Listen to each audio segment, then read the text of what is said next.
I didn't need to see that again. Hello and welcome into First Take, everybody. Thank you for being with us. Skip Bayless, Stephen A. Smith, Molly Karam here, gentlemen. Hey, we're objective on this show about what we see. We have to take our fandom Skip. and put it in the background on this show. Right? Really? Yeah, really? You? You? Me. By the way, Pocket Square. I like thank you. I like appreciate that. Way to go. I like yours a lot. Ernestine? She helped a little bit, Okay, all right. but I did it. I got you.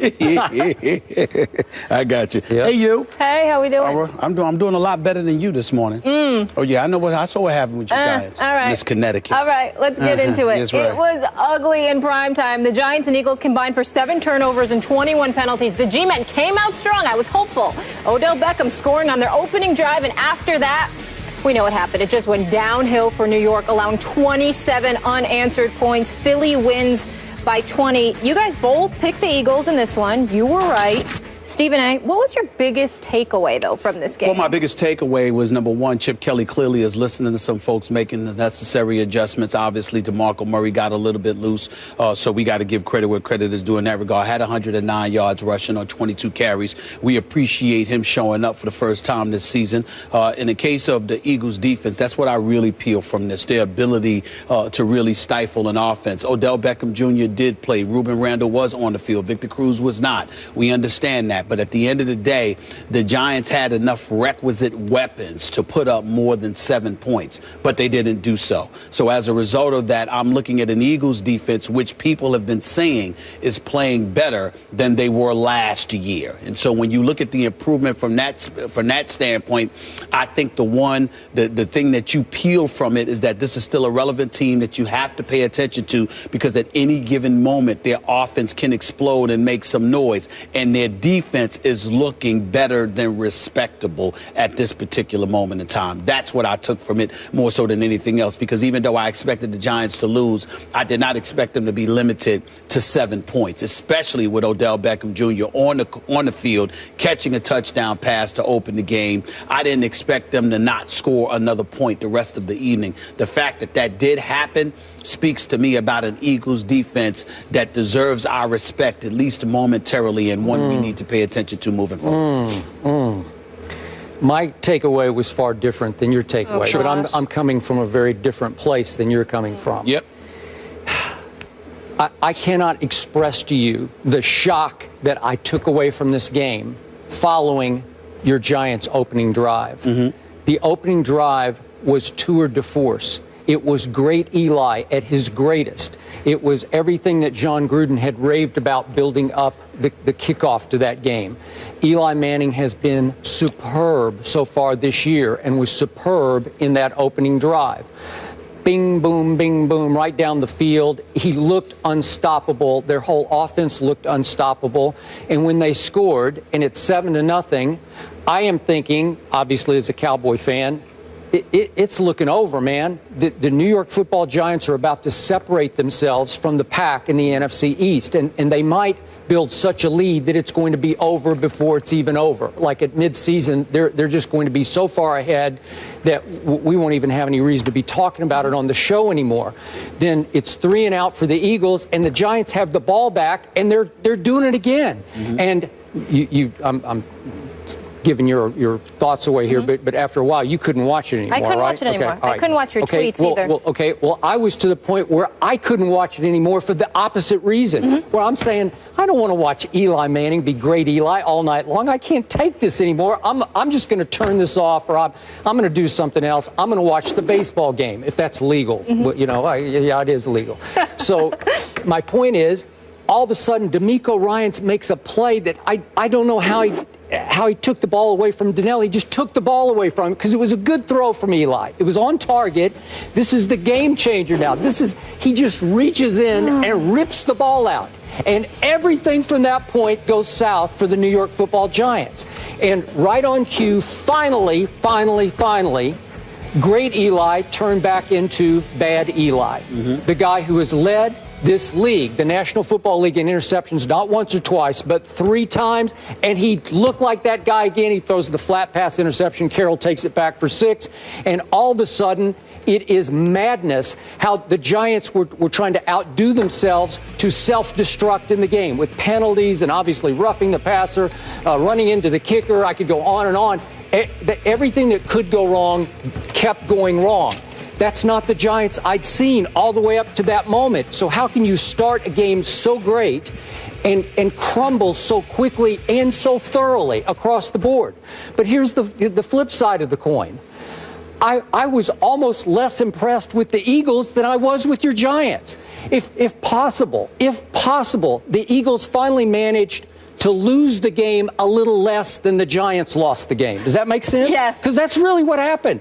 Listen, every time, because I told you guys yesterday, this hard overhead, I was rooting for the Eagles to bring the Giants back to the pack, okay? And they did that. They accomplished it, so now they're both 3-3. But every time it looked like the Eagles were in control, Sam Bradford turned into Sam Badford. Am I right? Yes. Sam Badford? He was awful. He was awful. He was awful. It was an awful game. It was an awful game, but even his first touchdown pass to Riley Cooper, I was thrust in a position to have to root for Riley Cooper, but the first touchdown pass was a terrible underthrow. Two Giants had a shot at it, and Riley Cooper stopped at the goal line and caught it. I don't know how he caught it because it didn't deserve to be caught. And then every time it looked like, oh, this is going to be a wipeout, Sam Badford would throw it to the other team again, and they would be inconceivable. Repeat that. Yeah. What's his name against Badford. Well, I finally gave up. He's my former OU quarterback, but he's so bad now that he's got to be Badford, right? Sam Badford. Okay, Let's make sure we highlight that. Okay. You lost me there for a second. I was like, did he say Badford? Sam Badford. No. So he throws 3 interceptions to Eli's 2, but the Giants also lose a couple of fumbles. So is that what it was? 4-3 in the turnover battle? Yeah, it was. No, the Eagles lost the turnover. I'm sorry. The Eagles had 4 turnovers to 3, and they won the game, and they actually won it on the scoreboard pretty convincingly, and I wasn't convinced. That's my takeaway. I agree with you about the defense. That's the defense we saw through those preseason games. They looked hellacious good, and I kept bringing it up week after week. I'd sit here and say, boy, the Eagles' defense looks legit now. But they haven't looked legit consistently this year, and I'm not trusting they're always going to look legit because they've had breakdown moments where they got torched. We've seen them. They lost at home to the Cowboys as Brandon Weeden closed the game. Right. Okay? So my takeaway is that both teams looked incredibly beatable to me. Both teams look flawed to me. Neither team looked like it was quite ready to take over the NFC East. I know it's still early, but how could you be impressed with an eyesore of a football game played by 2 You can't NFC be East? impressed with it because you've seen moments where the Eagles, for example, they came back in the second half against the Atlanta Falcons. They exploded in the first half against the New York Jets. You've seen increments where their offense shows some life. Their defense is displaying a level of consistency. Once D'Amico Ryans went down last night in the second quarter, you're talking about them being down three linebackers, okay? But the defense still looked the way that it did. This kid Hicks, who's a rookie, who's filling in. Who knocked out Tony Romo, that guy? Right, that guy Hicks, cheap shot at Tony Romo, that guy? 10 tackles. Every time we talk about him, he has 10 tackles. I'm just saying, he's showing he's up. come from nowhere, He's come man. from nowhere, oh, man, and he's producing. And so when I'm looking at these guys right now, Maxwell is playing a little bit better. Is he getting abused by receivers the way they did? We got on him when he looked sorry, when he looked like there was a reason Seattle was willing to let him get away. But now he looks like he's living up, at least to some degree, to that money he was getting paid. So let's take a moment to give him the respect that Byron Maxwell is due. He's showing up and he's producing right now. And I give him credit for that. I'm just looking at them along the way, and I'm saying to myself, if the defense can maintain any level of consistency, they have a chance to win this division. And that's not something we saw a couple of weeks ago. Okay. I agree with you, especially the front 7 attacked Eli in ways I didn't think they were going to be able to attack Eli. So my takeaway is, again, your offensive line is pretty pathetic. The Giants' defense is pretty pathetic. All things considered, even though there is a piece here or there. You got the worst secondary in the NFL. I mean, you could throw all day on them. And without JPP, obviously, they have little to no pass rush. So, again, I think we're going to overrate anything we say good about the Eagles because I think the Giants made them look better than they probably are. Okay, that's possible. Good. Let's move on from that subject. The Eagles and Giants are now both 3-3. So the Cowboys are a half game behind them at 2-3, and the Redskins are just 1 game back. Now, according to the Football Power Index, the Eagles are the favorites to win the NFC at almost 65%, followed by the Cowboys at just under 19%. Skip, Has Philly now taken control of the NFC East? Absolutely not. And again, I'm coming at it from the Cowboys' perspective. That was a huge night last night for the Dallas Cowboys. Obviously, the Giants don't separate. I'm not impressed with either team. And Dallas got to put one more game in the bank because Dallas is only treading water, obviously, trying to stay afloat until A, Des Bryant gets healthy, which could happen sooner than later, and B, Tony Romo gets healthy, which is November 22nd at Miami. So I look at the Cowboys schedule. They obviously this Sunday go visit those Giants who suddenly look a little more invincible than they looked invincible going in. So all of a sudden, I'm thinking I might have a shot on Sunday at the Giants because my team, the Cowboys, plays better on the road. Matt Castle is the new quarterback. Jerry Jones obviously is now driving his bandwagon after he drove Brandon Whedon's, and Jerry Jones is saying, look, Matt, I'm paraphrasing, but Jerry Jones is saying Matt Castle is a veteran who has had experience stepping into the pocket, stepping up in the pocket, and stepping into throws and taking some chances that Brandon Whedon would never take. I'm on board with Jerry there. I think Matt Castle will be way better than Brandon Whedon was. Just stay off the Whedon is my new motto for this show. Okay, so I was wrong about Brandon Whedon, and maybe I'm overreacting to what Matt Castle can do, but he will give my team a little, if not a lot better chance of winning at the Giants. Then my team comes home for Seattle and the Eagles. Well, Seattle looks a little more invincible than invincible at this point. And the Eagles, as I just told you, I'm not sold on because of Sam Bradford. So I'm looking at these games as, hey, maybe if my Cowboys could now win a couple and put them in the bank, and as Dez gets healthy, I don't know when he's going to come back, but obviously Cowboys are going to come off a bye. Obviously, Randy Gregory, the kid, the stud rusher coming off the edge, is probably going to be healthy. I'm hoping for the Giants. And we saw what all of a sudden Greg Hardy, Rolando McClain could do for that defense against Tom Brady in the first half. So I'm saying if my team had been healthy from the start, they would have run away with this division. That's how much better Dallas is when healthy than the Eagles, Giants, or Redskins. Way better. That's why I picked them this year to go to the Super Bowl. So I still like my pick. I don't love my team's chances because obviously if you take the quarterback and the best receiver in football away, it's going to be an issue. Well, how quickly will they come back? If they come back full speed and healthy and stay healthy, you're in trouble. Well, forgive me, I'm confused because I understand where you're coming from when you talk about what the Cowboys will do if they're healthy, but they're not healthy as of yet. And yet you highlight how the Eagles, even though they haven't been that impressive, because of the Dallas Cowboys injuries, the division is up for grabs. So I'm trying to figure out exactly what is it that you're saying.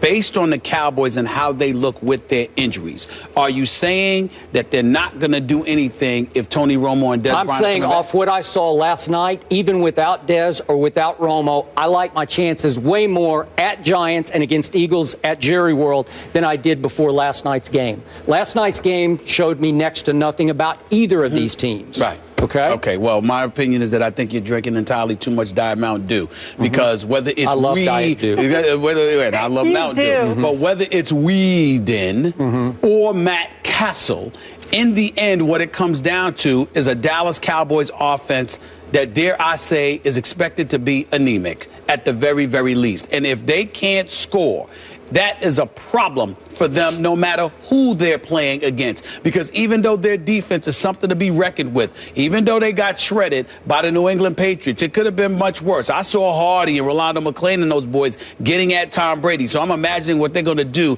to their NFC East foes. They got Brady 5 sacks in the first half, exactly, right? the first half. So trust you me, I know that the Dallas Cowboys defense can wreak some havoc, assuming that those guys stay on the squad and they are healthy. My issue with them, however, is still going to be on the offensive side of the ball. Regardless of how horrific the New York Giants looked last night, I think that's an aberration. I think you can look at them and you can say they're going to be better than that performance, particularly when the Eagles come to MetLife Stadium in East Rutherford, New Jersey. I think that you look at the Redskins, regardless of their record, the fact that they play hard, that they will put a hat on you, that they can play tough and run the football, although Kirk Cousins could ultimately get you in trouble, and I think he could ultimately get Jay Gruden fired. Yeah. That's a subject we need to visit at some point in time in the near future. I think you just did. I'm just telling you right now. I just think it's something to think about.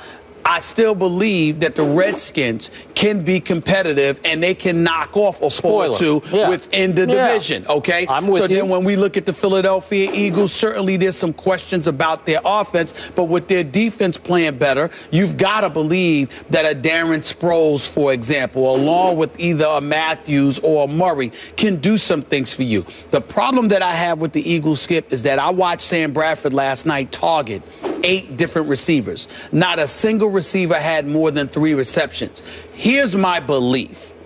I believe that when money time arrives, you got to have somebody up in there that you're able to say, here's the ball. Take us to the promised land. I don't see the Philadelphia Eagles having that. So I don't blame you. Aguilar wasn't. And Aguilar wasn't there. But I don't think it's a I'm just saying it's a defensive like Jordan Matthews. I think it's premature. I think he will be that. But I think Jordan Matthews has regressed a little bit this year. I don't know if that's his fault, because it can't be everybody's fault. It can't be DeMarco Murray's fault and Sam Bradford's fault and Jordan Matthews' fault, but not Chip Kelly's fault. He's got something to do with what's going on in terms of the level of regression that is kicked in on the offensive side of the ball. But in the end, I think when we talk about the Cowboys and the NFC East, the Dallas Cowboys, to me, are a non-subject without Tony Romo and Des Bryant back in that lineup. Okay, well, we know. Okay, so to finish that, Romo won't be back until November 22nd for a fact. He can't come back until then. So are you saying the Cowboys are done? That's a lot of games. That's 1, 2, 3, they still 4. Have That's 8. four more to go before he can play. 4 more to go? Yeah, because they got Giants, Seahawks, Eagles, and at Tampa Bay. Oh, I could see Cowboys in trouble. But I'm not willing to say they're done, because I can see the rest of the teams in the division beating each other. And whereas the Dallas Cowboys, I can see the Dallas Cowboys 3-6. After week 9, I can see the others being 4-5. You know what I mean? Okay, well, so that would only be good for me. That would only be like a game. Take it. That would only be like a game. So I can't say they're finished, because I don't think anybody else is going to pull away by leaps and bounds. Like the Steelers have to win practically every game because the Bengals are running away with the division. Yeah. That's nobody in the NFC East that's going to do that. So because of that, I would have to say you're right there. I wouldn't say that the Dallas Cowboys are done, because I don't think anybody else is going to pull away. But I still believe that at 3-6, they could be in some trouble, and I think that's exactly what's going to end up happening to them, because I don't think Matt Castle's going to win more than 1 game for them. Okay, so back to Molly's question. Our FBI says the Eagles are runaway favorites to win the East. I disagree with that. I disagree with that. They're not in control. I think the Giants and the Eagles are going to be like this for the rest of the season, and the only team with the potential to run away is Dallas if Romo comes back healthy and ready to go, because I think they're the only team with Romo and Dez back in the lineup together, with Hardy and those boys on the defensive side of the ball, not having to worry about facing Tom Brady. I believe that the Dallas Cowboys could potentially run away with the division. I do believe they could potentially run away with the division. Listen, I picked the Eagles to win this division at the beginning of the season. You did? I can't believe how their offenses looked. I mean, their defense is a pleasant surprise, but I can't believe how boy genius himself, Chip Kelly, has this offense looking. They're so sporadic. They're so inconsistent. They're so sloppy on so many levels. It's hard watching them based on what you anticipated they were going to bring to the table. It keeps coming back to the quarterback's ability to play consistent football. I think they were better with Nick Foles than Sam. We agree there. I do believe they were better with Nick Foles, but I'm not just looking at the quarterback, because I'm seeing Sproles not being used effectively. I'm seeing DeMarco Murray and Ryan Matthews not being used effectively. I'm seeing Jordan Matthews having regressed to some degree. Everything can't be the player's fault. Certainly, they deserve some level of culpability, but I can't put those myriad of issues at the hands of just the players when the coach is supposed to be some offensive genius inserted into the NFL to revolutionize the sport. I can't do it. Last couple of quick points. Jordan Matthews from Vanderbilt University is a great kid who has a lot of talent. I agree. Remember the big drop in the opener at Atlanta? It was late, and it went right through his hands for an interception. Bradford actually threw a good ball. I'm not sure Jordan has quite recovered from that when you talk about his regression. So I thought he was going to emerge as their number 1 receiver, and I don't know if he has. Then a quick thought about DeMarco. He did have his best night by far as an Eagle, but remember, The Giants were just battered and worn down at the end, and he got 21 yards on his last and 22nd carry. That got him up to 109. So I'm not going to do handsprings over, oh, wow, they've rediscovered their running game with DeMarco Murray. Let's hold the phone on that. They have a tough test this week, too. Sunday Night Football at Carolina. Not easy. That would Sam be, Bradford against that Panthers defense. that could be another big win for my Cowboys. Go, Cam, go. Oh, gosh. It's always about the Cowboys. All right, moving on, guys. More details have unfolded in the Louisville and